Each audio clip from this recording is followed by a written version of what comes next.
அஸ்ஸலாமு அலைக்கும் வரஹ்மத்துல்லாஹி வபரகாத்துஹு. புனித குர்ஆனில் குறிப்பிடப்பட்டுள்ள வாழைப்பழத்தை பற்றி ஒரு மர்மமான ரகசியம் இருக்கிறது என்பது உங்களுக்கு தெரியுமா? சர்வ வல்லமையுள்ள அல்லாஹ் ஏன் இந்த கனியை தனது தெய்வீக நூலில் நேரடியாக குறிப்பிட்டான்? சொர்க்கத்தின் அருளமைதி மற்றும் ஒரு மௌனமான எச்சரிக்கை ஆகிய அனைத்தும் அதில் மறைந்துள்ளன. அவை அனைத்தும் நீங்கள் அதை எப்படி சாப்பிடுகிறீர்கள் என்பதை பொறுத்தது. சூரா அல் வாக்கியாவில் அல்லாஹ் சொர்க்கத்தின் அழகை பற்றி விவரிக்கிறான். முள்ளில்லாத இலந்தை மரங்களின் கீழும் தார் தாராக கொலைகளை உடைய வாழை மரங்களின் கீழும் அவர்கள் இருப்பார்கள். தல்ஹ் என்ற அரபு வார்த்தை இங்கு பயன்படுத்தப்பட்டுள்ளது. அதன் பழங்கள் துல்லியமான அடுக்குகளில் அமைக்கப்பட்டிருக்கும். வாழை மரங்களை இது குறிக்கிறது. இது செழிப்பின் மற்றும் தெய்வீக பரிபூரணத்தின் அடையாளமாகும். சுபஹானல்லாஹ். ஜன்னத்தின் அழுட்கொடைகளில் ஒன்றாக இந்த கனி குர்ஆனில் நேரடியாக குறிப்பிடப்பட்டுள்ளது. இதன் பொருள் வாழைப்பழம் வெறும் ஒரு பூலோகக் கனி மட்டுமல்ல, அது சொர்க்கத்தின் சுகபோகங்களையும் செழிப்பையும் அமைதியையும் பிரதிபலிக்கிறது.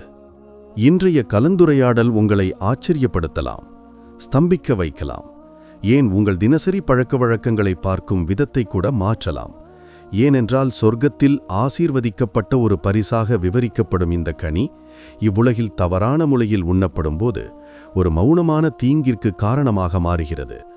அல்லாஹுவும் அவனது ரசூலும் நமக்கு கற்றுத்தந்த சமநிலையை நாம் புறக்கணிக்கும்போது ஒரு அழுட்கூடை கூட சோதனையாக மாறிவிடக்கூடும். வாழைப்பழத்தில் இயற்கையாகவே சர்க்கரை, பொட்டாசியம், மெக்னீசியம் ஆகியவை ஏராளமாக உள்ளன. அவை உடனடி ஆற்றலை தருகின்றன. ஆனால் கவனக்குறைவாக உண்ணும்போது தீங்கையும் ஏற்படுத்த வாய்ப்புள்ளது. அதிகமாக சாப்பிட்ட உடனேயே வாழைப்பழம் சாப்பிடுவது செரிமானத்தை தடுக்கிறது, அமில அளவை அதிகரிக்கிறது மற்றும் வயிற்றில் புளிப்புத்தன்மையை ஏற்படுத்துகிறது. சில ஊட்டச்சத்து நிபுணர்கள் எச்சரிப்பது என்னவென்றால், தூங்குவதற்கு முன்போ அல்லது அதிகமாக சாப்பிட்ட உடனேயோ வாழைப்பழம் சாப்பிடுவது பொட்டாசியத்தின் அளவில் ஏற்படும் திடீர் சமநிலையின்மையால் வயிறு உப்புசம், அசௌகரியம் அல்லது ஒழுங்கற்ற இதய துடிப்பு ஆகியவற்றுக்கு காரணமாகலாம் என்பதாகும். இயற்கையாகவே தூய்மையான ஒரு கனி கவனக்குறைவாக உண்ணப்படும்போது தீங்கு விளைவிப்பதாக மாறுகிறது. குர்ஆன் நமக்கு எச்சரிக்கை செய்கிறது. நீங்கள் உண்ணுங்கள், பருகுங்கள், ஆனால் நீங்கள் வரம்பு மீறாதீர்கள். நிச்சயமாக வரம்பு மீறுவோரை அல்லாஹ் நேசிப்பதில்லை. நாம் நிதானத்தின் எல்லையை மீறும்போது நல்ல விஷயங்கள் கூட தீங்காக மாறிவிடும். சிரியாவில் உள்ள டமஸ்கஸில் நேர்மைக்கும் கருணைக்கும் பெயர் போன ஒரு எளிய பழ வியாபாரி இருந்தார். அவரது கடையில் பேரிச்சம்பழம், மத்திப்பழம், வாழைப்பழம் நிறைந்திருந்தன. ஒரு நாள் சோர்ந்தடைந்த ஒரு பயணி அவரது கடையில் நின்றார். அவனது பசியைக் கண்டு வியாபாரி சொன்னார், சகோதரரே, சாப்பிடுங்கள், இது சொர்க்கத்துக் கனி. பயணி புன்னகையுடன் பதிலளித்தார், ஒரு நல்ல விஷயம் அதிகமானால் அதன் அருள் இல்லாது போய்விடுமோ என்று நான் பயப்படுகிறேன். வியாபாரி சிரித்துக்கொண்டே சொன்னார், இது ஒரு வாழைப்பழம்தானே, அதனால் என்ன தீங்கு வந்துவிடப் போகிறது? ஆனால் அன்று இரவு கடையை மூடிய பிறகு ஜன்னத்தின் இனிமையை எண்ணிக்கொண்டு அவர் ஒரே நேரத்தில் பல வாழைப்பழங்களை சாப்பிட்டார். நடு இரவில் கடுமையான வயிற்று வலியுடன் அவர் எழுந்தார், நடுங்கினார், வியர்த்தார். ஆசீர்வதிக்கப்பட்ட ஒரு பரிசு கூட சோதனையாக மாறிக்கொடும் என்பதை அப்போது அவர் உணர்ந்தார். அடுத்த நாட்களில் அவர் ஆழமாக சிந்தித்து ஒவ்வொரு வாடிக்கையாளரிடமும் கூறினார், இதை ஒரு பரிசாக சாப்பிடுங்கள், ஒரு பழக்கமாக அல்ல. ஏனென்றால் அல்லாஹின் அருளுக்கு நாம் நன்றி சொல்வதை நிறுத்தும்போது அதன் பரக்கத், அருள் இழக்கப்படுகிறது. அவரது கதை நிதானத்தை பற்றிய ஒரு காலத்தால் அழியாத பாடமாக டமஸ்கஸ் மக்களிடையே பிரபலமானது. இன்று பல நூற்றாண்டுகளுக்கு முன்பு இஸ்லாம் கற்றுத்தந்த விஷயங்களை விஞ்ஞானம் உறுதிப்படுத்துகிறது.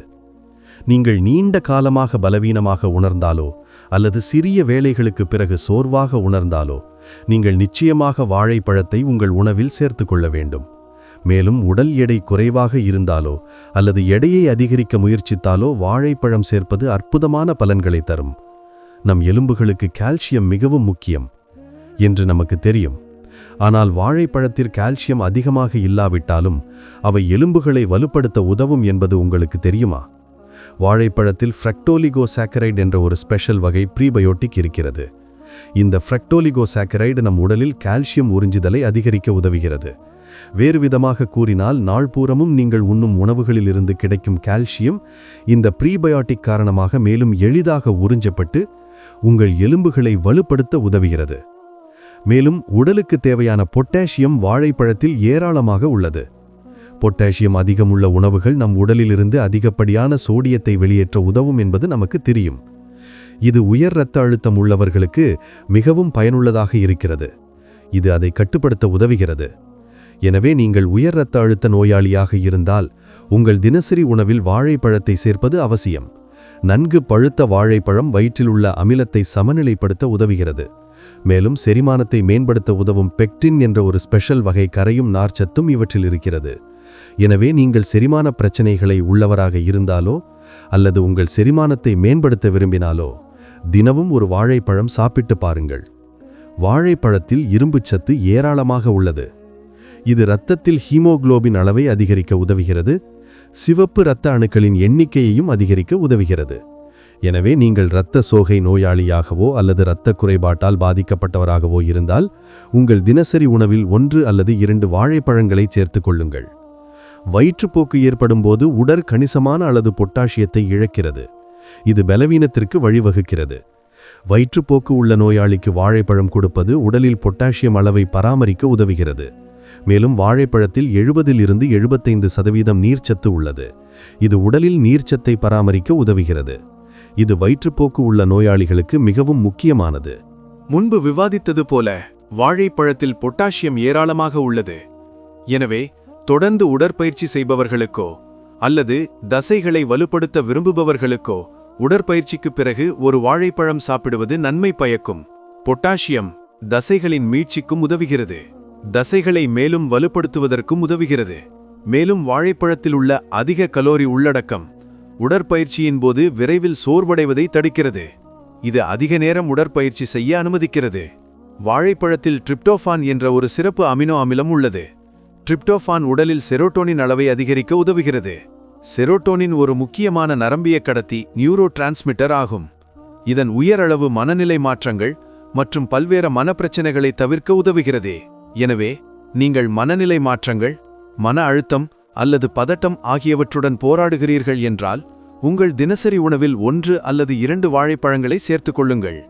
ஒரு விருந்துக்கு பிறகு காலையில் ஏற்படும் ஹேங்கோவரை தவிர்க்கவும் வாழைப்பழம் மிகவும் பயனுள்ளதாக இருக்கும்.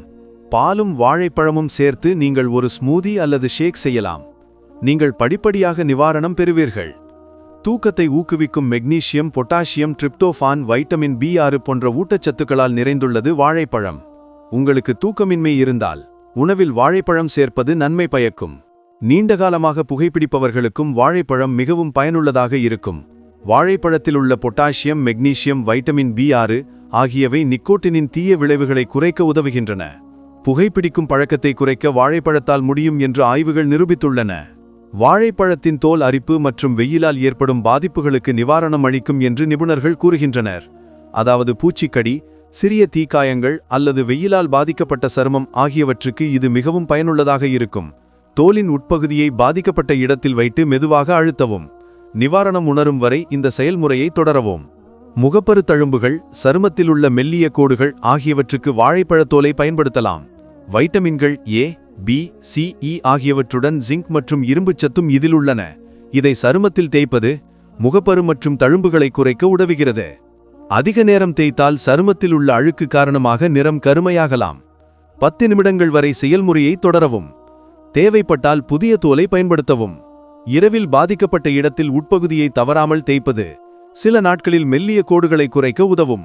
முள் அல்லது கண்ணாடி போன்ற கூர்மையான ஏதாவது ஒரு பொருள் உடலில் தைத்து வலியை ஏற்படுத்தினால் வாழைப்பழத்தோலால் உதவ முடியும். பாதிக்கப்பட்ட பகுதியை தோலால் மூடவும். அதிலுள்ள என்சைம்கள் தைத்த பொருளை வெளியேற்ற உதவுகின்றன. ஹர்பீஸ், வீக்கம், அரிப்பு, காயங்கள் ஆகியவற்றை விரைவாக குணப்படுத்த வாழைப்பழத்தோலால் முடியும் என்று நிபுணர்கள் நம்புகின்றனர். தோலில் உள்ள அமிலங்கள் இந்த செயல்முறைக்கு உதவுகின்றன. இதற்காக தோலை பாதிக்கப்பட்ட இடத்தில் வைத்து 1 மணி நேரம் அல்லது இரவு முழுவதும் வைக்கவும். பற்பசையைப் போல வாழைப்பழத்தின் உட்பகுதியை பற்களில் தேய்த்தால் பற்களின் பழபழப்பில் கணிசமான அதிகரிப்பை நீங்கள் விரைவில் காண முடியும். ஆனாலும் நினைவில் கொள்ளுங்கள், பழுத்த வாழைப்பழத்தில் உள்ள கார்போஹைட்ரேட்டுகள் சிம்பிள் கார்போஹைட்ரேட்டுகள் ஆகும். இது இரத்தத்தில் சர்க்கரையின் அளவை வேகமாக உயர்த்தும். எனவே நீரிழிவு நோயால் பாதிக்கப்பட்டவர்கள் வாழைப்பழத்தை தவிர்க்க வேண்டும். மேலும் மஞ்சள் நிறத்திலிருந்து பழுப்பு நிறத்திற்கு மாறும் அதிகப்படியாக பழுத்த வாழைப்பழத்தில் சர்க்கரையின் அளவு இதிலும் கூடுதலான. நீரிழிவு நோயாளிகள் அத்தரன் வாழைப்பழத்தை தீர்ச்சியாக ஒழிவாக்க வேண்டும். உடல் பருமன் அல்லது அதிக உடல் எடை உள்ளவர்களும் இதை தவிர்க்க வேண்டும். பொட்டாசியம் அதிகமாக இருப்பதால் நாள்பட்ட சிறுநீரக நோய் உள்ள நோயாளிகளுக்கும் வாழைப்பழம் பரிந்துரைக்கப்படுவதில்லை. மற்ற அனைவரும் பாதுகாப்பாக வாழைப்பழத்தை அனுபவிக்கலாம். உங்களுக்கு இந்த வீடியோ பிடித்திருக்கும் என்று நம்புகிறேன்.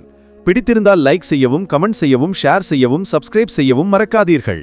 அஸ்ஸலாமு அலைக்கும் வரஹ்மத்துல்லாஹி வபரகாத்துஹு.